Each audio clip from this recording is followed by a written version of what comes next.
Je suis immunologiste, c'est-à-dire que je m'intéresse à cet ensemble de cellules, les cellules du système immunitaire, qui nous aident à combattre un grand nombre d'infections. Parfois, la réaction immunitaire peut être délétère.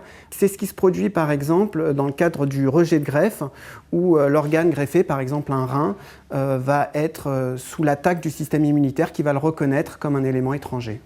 Alors notre idée, pour essayer de comprendre le plan d'attaque du système immunitaire, c'est littéralement d'aller l'espionner, c'est-à-dire de filmer en temps réel le comportement des cellules qui sont impliquées dans le rejet.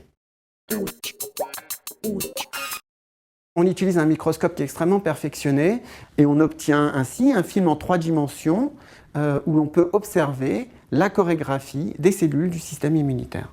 Tous les événements qu'on étudie sont des événements extrêmement dynamiques.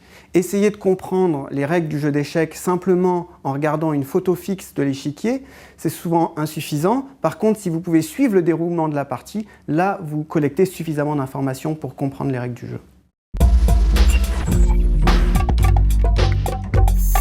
Un des résultats qu'on a pu observer, c'est que très rapidement après la greffe, un grand nombre de cellules du receveur, qui sont en fait les cellules jaunes qu'on voit sur nos films, vont infiltrer, envahir la greffe, capturer des morceaux du greffon et les transporter jusqu'aux ganglions, qui sont les sites où sont initiées les réponses immunitaires et en particulier où sont activés ces lymphocytes tueurs qui vont, eux, détruire la greffe. Ce n'était pas notre hypothèse de travail, mais on a dû se confronter à la réalité des films et sur la base des films, reformuler de nouvelles hypothèses et les tester.